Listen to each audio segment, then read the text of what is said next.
Mission Joshua या Joshua project, क्या आपने कभी ये नाम सुना है? ये एक एनजीओ है जो भारत में बड़े पैमाने पर हिंदुओं का धर्म परिवर्तन कर ईसाई बना रहा है।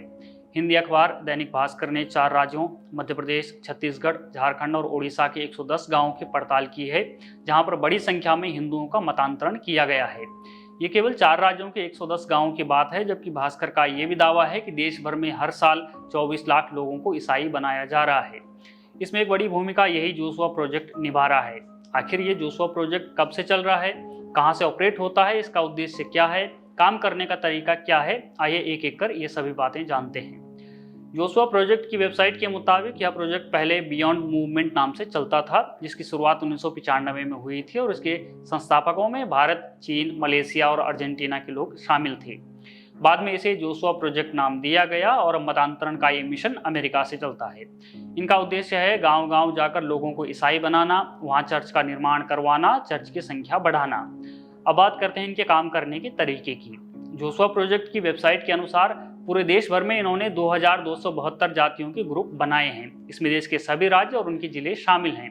इन राज्यों में भी अलग अलग जातियों के ग्रुप बनाए गए हैं, जैसे ब्राह्मण, राजपूत, दलित आदि आदि। इसमें भी हर वर्ग के लिए एक एजेंट नियुक्त किया गया है। एजेंट की नियुक्ति कैसे होती है, ये दैनिक भास्कर की पड़ताल से समझते हैं। छत्तीसगढ़ का एक आदमी है मदन तिग्गा, जो एजेंट के रूप में जोशुआ प्रोजेक्ट के लिए काम करता था। पहले इस आदमी को 2 साल तक एक चर्च में बाइबल पढ़ाई गई और बताया गया कि ईसाई मत का प्रचार कैसे करना है। जब इनकी ये पढ़ाई खत्म हुई तो फिर जमीन पर काम करने के लिए भेजा गया, मतलब पूरी ट्रेनिंग दी गई।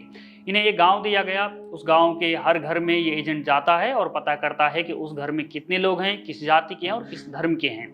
इस काम के लिए एजेंट को पैसे भी मिलते हैं। एजेंट ये डेटा तैयार करता है और फिर एक सुपरवाइजर ये डेटा लेकर पादरी के पास जाता है और पादरी फिर उस गांव में, उस घर में जाते हैं और तरह तरह के प्रलोभन देकर मतांतरण करवाया जाता है।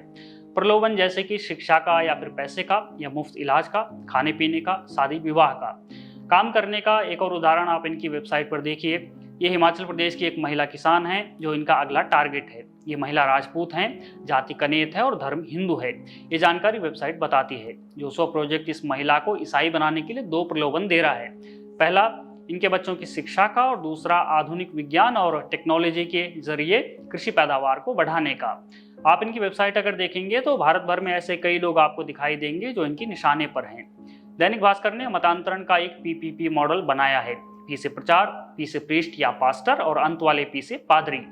हर गांव में एक आदमी को प्रचार का पद दिया जाता है। इसका काम होता है गांव के लोगों को चर्च में लाना और ईसाईयत को बढ़ावा देना। इसके लिए इसे प्रति व्यक्ति 1000 या 2000 रुपए मिलते हैं। दूसरा, प्रीस्ट या पास्टर। इसका काम होता है गांव में चर्च के लिए जगह ढूंढना और लोगों को ईसाई मत में परिवर्तित करना। तीसरा, पादरी। इनका काम होता है कन्वर्जन के इस प्रोसेस में जो भी अड़चन आए, समस्याएं आए, उसे दूर करना। बहरहाल, आपसे हमारी गुजारिश है कि ऐसे लोगों से सावधान रहिए और आपके आसपास अगर इस तरह की घटना हो रही हो तो उसका पुरजोर विरोध भी करिए, क्योंकि ये आपके अस्तित्व का सवाल है।